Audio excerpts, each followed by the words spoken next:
Fears that 10,000 retired Dallas police officers and firefighters are about to see their pensions vaporize fueled a march in downtown Dallas today. Fox 4's Lori Brown joins us now with a message they hope to send the mayor, who they say is personally trying to kill their pension. Lori. Beating the drum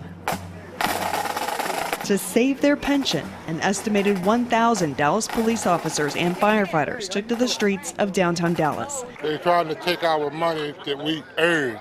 For Wendy Tanksley, it's emotional. Scott was our main provider. Her husband, Scott Tanksley, a Dallas firefighter, was hit and killed while helping a stranded driver on an icy overpass 3 years ago. I am absolutely worried. Yeah, I'm sorry. Dallas Police Association President Sergeant Mike Mata believes the mayor has no desire to save the pension. By his actions, it has become obvious that his true intentions are to collapse the pension, casting over 7,000 men and women of the Dallas and Police Fire out into the cold without a pension.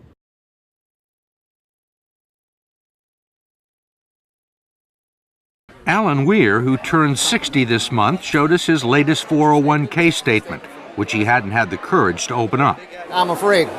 There's good reason for his trepidation. Nearly half of his life savings have vanished in a matter of months. It went down again. How much are you down overall? About $140,000. Do you think you'll ever get it back? I would probably never see it come back. I was looking to retire probably when I hit 62. I can't do it now. Tell me about your 401k. Does this answer the question? This is what it was in 2005. 2007, you're down below 2005. Right. Another one went down almost $40,000. One was 88,000, and then it went down to like 50. How old are you? 54, and I live alone. I don't have any children. I've been a career girl all my life, and it's been a great career, and I don't deserve this. I'm sorry. It's all right. Psychologically, what does this piece of paper do to you? Oh, it crushes any rest I may get when I'm 65. I'll have to work for the rest of my life. The saddest part of this story is that it's being repeated all over the country. In eastern Pennsylvania, 59-year-old Iris Hans lost her accounting job and half of her 401k investments. She's now back in the workforce as a part-time cashier in a grocery store. Your debit card? You have a great day. In Dearborn, Michigan, Terry and Donna McNally are barely holding on. He lost his sales job in August. The condo they bought 15 years ago is worth less than their mortgage, and 40% of his 401k retirement savings is gone.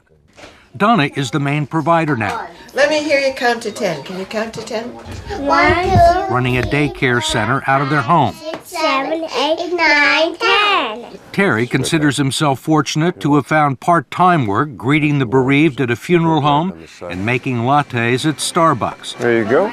We can't live our vision of our dream of retirement. That's the worst part. Many people can't.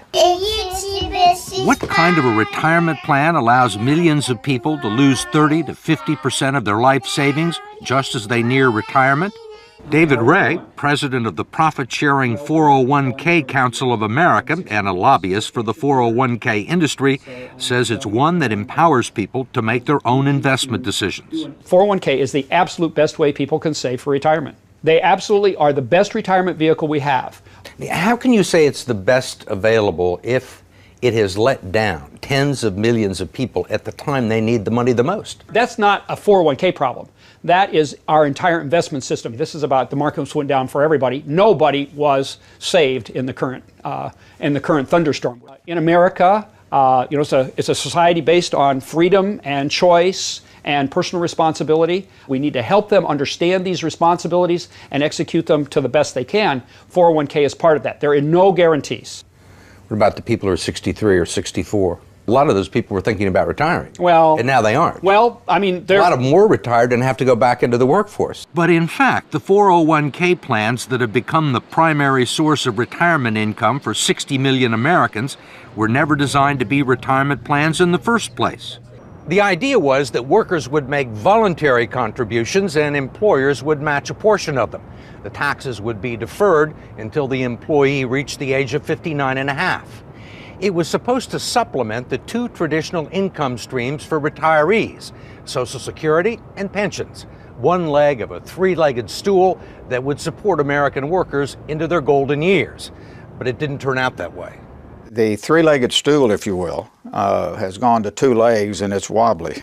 There clearly has been a raid on these funds by the people of Wall Street, and it's cost the savers and the future retirees a lot of money that would otherwise be in their account, independent of the financial collapse. Representative George Miller of California is chairman of the House Committee on Education and Labor and a staunch critic of the 401k industry, especially its practice of deducting more than a dozen undisclosed fees from its clients' 401k accounts. Now you got a bunch of economic wizards jumping in and taking money out of your retirement plan, and they don't want to tell you how much. You can't decipher it in simple English, and they're not interested in disclosing it or having any transparency about it. And most of the people that look at their 401ks have no idea that these fees are being taken out. No. Where would you find it? Where would you find these fees in this prospectus?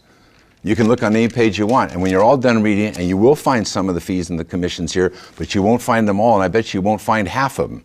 There are legal fees, trustee fees, transactional fees, stewardship fees, bookkeeping fees, finder's fees, and the list goes on and on.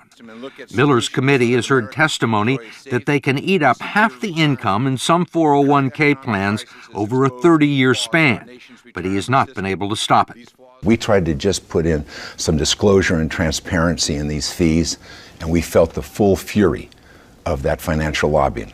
David Ray, a lobbyist for the 401k industry, says he favors disclosing the fees, but his partners in the financial industry don't. You think most people know these fees exist? I think they know that there are fees. They don't know exactly how large they are. Why do you think the financial services industry is opposed to fee transparency? I don't know that they're opposed to it. I think the issue is... You don't think they're opposed to it? Well, they want to keep... You're a lobbyist in Washington, right? You know they're opposed to it. George Miller hasn't been able to get a bill to the floor. I think they want to keep the systems as simple and not make changes. They like the way things are, and whenever you push people out of their comfort zones, you know, it's an issue. I mean, they're comfortable with the situation because they're making a ton of money, or they have made a ton of money. Well, and their systems are set up in certain ways. You know, this is going to be a big change. We wanted to ask David Ray, who's been so bullish on 401k plans, one last question about what the future holds for people like Terry and Donna McNally and Kathleen Coleman, who you met at the beginning of this story. Dedicated, loyal, I can be there, there's nothing standing in my way. Thank you. Need a babysitter? Most of the people that we've talked to are 50 and 60 years old, right, and have sustained these losses, say there is no way they're ever going to make them back. Right. Do you agree with that? I think we have to be truth tellers. I think that when a person has hit this point, and we've had this unfortunate situation, I don't think we can misrepresent what the possibilities are. And the reality is that money's not coming back that they've lost. They can't count on it. Recently, President Obama announced a plan to require businesses to automatically enroll their employees in IRA plans. This is reminiscent of the payroll tax withholding of the 1940s, which would put the government just one step away from being able to confiscate our retirement accounts in the future. Obama is already selling a MIRA, telling Americans it would be an account with good returns and no risk. In October of 2010, the National Seniors Council stated, a recent hearing sponsored by the Treasury and Labor Departments marked the beginning of the Obama administration's efforts to nationalize the nation's pension system and to eliminate private retirement accounts, including IRAs and 401k plans. They'll do what they think is necessary, and they'll use force, and they'll use intimidation, and they'll use guns, because you can't challenge the state. They're quite capable. The people I know in Washington are saying, well, you got to save the country. You can buy treasury bills from now on. So, no, I think that's very possible.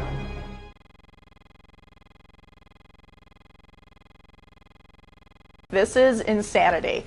People who put money into their 401ks do it so they can get away from the government. They do it because they know that Social Security, which is something that was set up by the government to help manage people's money, to help people in retirement, they know that Social Security is not going to be there. So what do? They put this into their 401k, and now the government's saying, well, look at all of this money over here. Maybe we can use it to our advantage. But the fact is that they shouldn't be touching it, because like you just mentioned, anytime they touch something private, it turns into a complete disaster.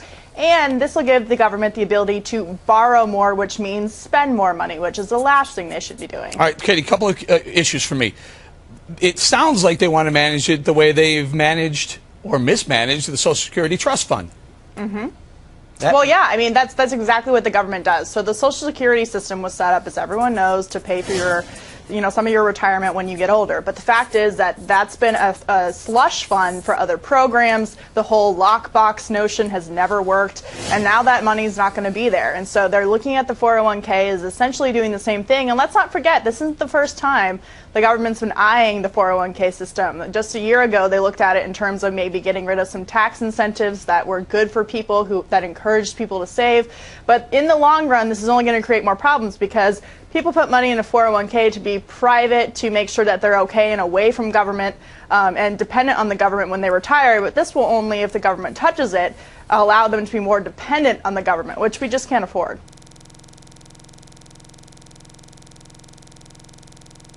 Yesterday, I was telling you about bail-ins.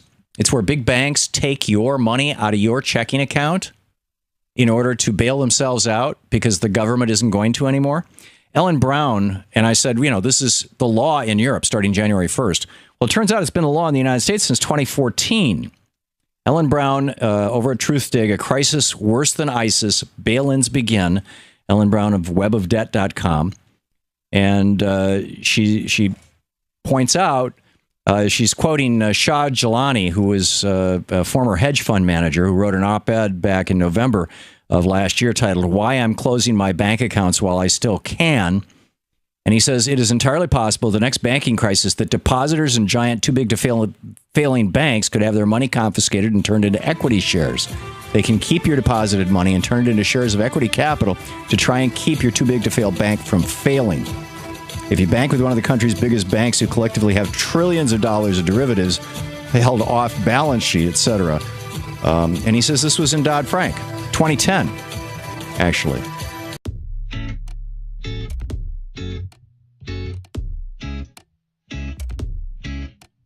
The sunshine feels like rain on my skin. The same song is playing